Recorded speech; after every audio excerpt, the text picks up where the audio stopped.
So rest in peace, Jeff Mwathi. I've just been taking my time just observing everything that's happening and the new twists that are coming up. Because don't forget, when Jeff Mwathi died, we didn't know immediately when it happened. Then stories started leaking.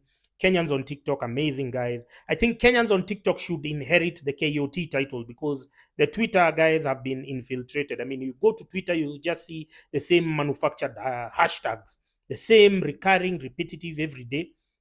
So Kenyans on TikTok then pursued following leads, using the voice notes to connect the dots. That was some amazing kind of like investigation. It's amazing.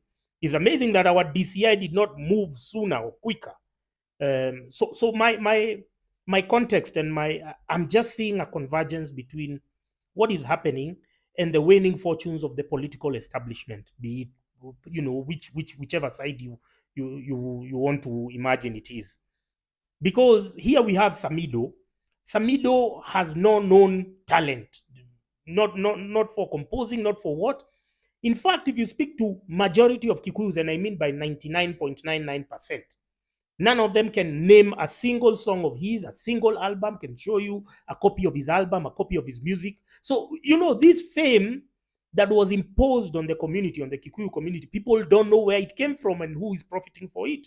Because Samidoh's blueprint, if you know, but the people who get or who hire him for gigs, Samidoh doesn't ask for the cash from the establishment. What he tells you is, I'm going to bring the crowd and then I'm going to manage the gate. Because I'm charging so much money, let me manage it, blah, blah, blah. So he hires his goons and his groupies, and then they are at the gate there, and then they are the ones who are collecting the money. But then here is the trick: is that is that it's not the people who go there. They don't go to see. They are not organic Samidoh fans. These are his people. You see, it's like our politicians. Our politicians, when they go for a rally, then they hire high school buses and then they transport people. And then, if you look at the room, the cameras then zoom in, they give that portrait view. And you think, hey, this guy is very popular. And that's how consent is manufactured. That's how people were told that he's the top Kikuyu artist. Nobody knows his music. Nobody may have never gone for a Samidoh concert.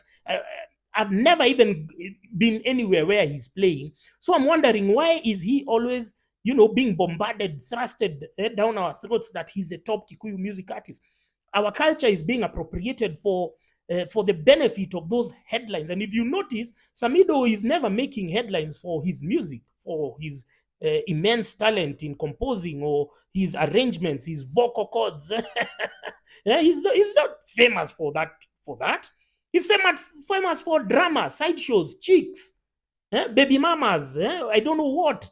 And then now there is a dichotomy, there is a connection, there is a correlation between Samidoh and then there is Githeri Media. There was one time he even appeared on page 3 of Daily Nation. That's how messed up your media is, which is why I tell you, stop this addiction with Githeri Media. Githeri Media, they are messed up.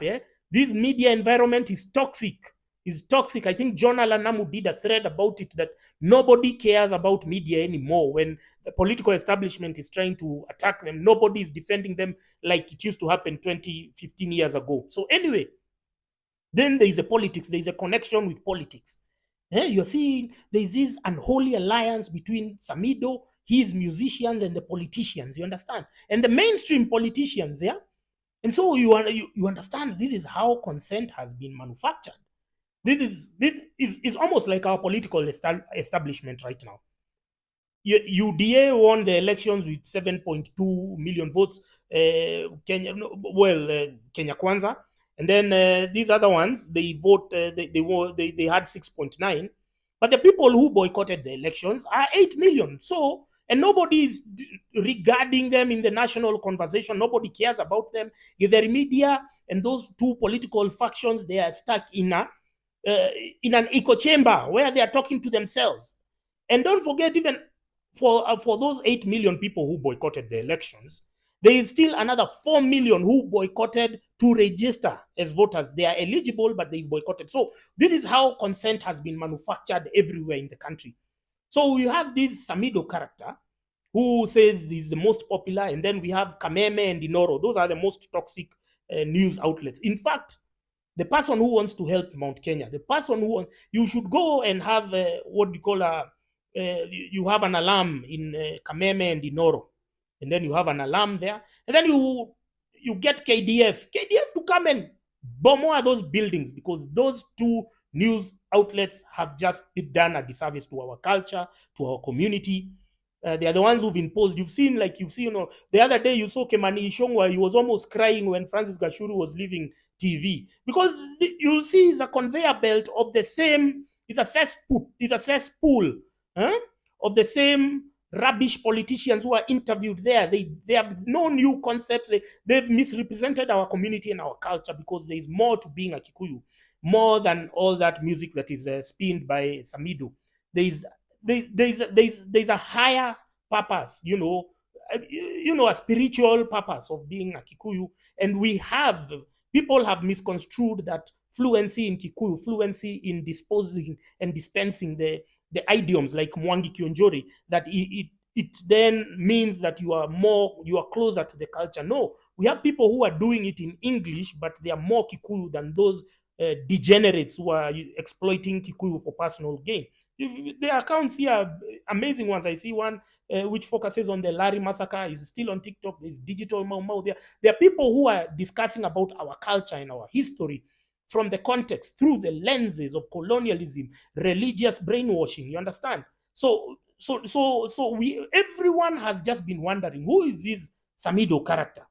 And then now he's here with DJ Fatso, and then he kept quiet. Suddenly, on Friday, he decides to release a statement. Who runs with it? Still Kameme and Inoro. Oh, this is what Samidoh has to say. Where was he for the last 2 weeks when the incident actually happened?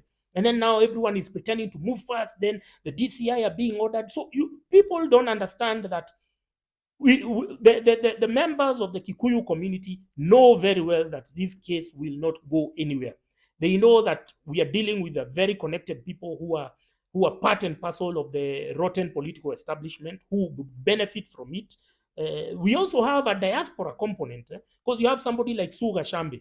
So you'll see Suga Shambe was the one who was with Samidoh in America. You'll then see Suga Shambe with DJ Fatso in another movie. And then you'll see Suga Shambe was the one who was promoting Sakaja, saying he has dimples. He has dimples. Huyu ni nani? Akona dimples. She's propelling her thirst. Her horniness. Her horniness is being used to drive a political agenda. And that's how degrading it has been to be a Kikuyu. To see now these characters now appropriate the culture, the language for nefarious gains like those ones.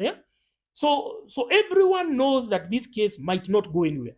But what the Kikuyus are saying, and the ones on Twitter have observed, they're saying that they have the power to cancel these guys. They have the power to boycott. They have the power to boycott their products, their music. Their music is non-existent, so they don't even have albums to boycott or anything. So, but they can boycott the establishments that then host Samidoh, DJ Fatso, that whole bandwagon, that whole clique of degenerates, including influencers. We know them very well. I don't want to put you on blast, but you know the influencers who are pushing these degenerate musicians and whatever. So the people are saying, no, we are tired of our voices being usurped by these characters. We don't know these characters. We don't know their songs. We don't even know a single one of their albums. But then because they get, like me, I've made it if I'm scrolling through somewhere, I just see, a chick. I like this chick. She looks nice. Maybe I can try and holler. Immediately I see you with a Samidoh music background over there. You are here, and then I downgrade you. So from chick level, you are now hoodrat level. You understand? Because I can't deal with intellectual dwarfs. You understand? And the community now is ready to get out of these people who are purporting to speak on their behalf. And there's been many. There's been Ben Githai, Jogua Joroge, Muigaiwa Joroge. Everyone is tired of these people because they are not helping the community. They are self-seekers, profiteers. You understand? So the community is saying, even though they get away with this nonsense, then though they get away with what they have done, the community has known, has recognized, the people have recognized, we are standing with Mwadhi's mom, and and we will cancel them one way or another.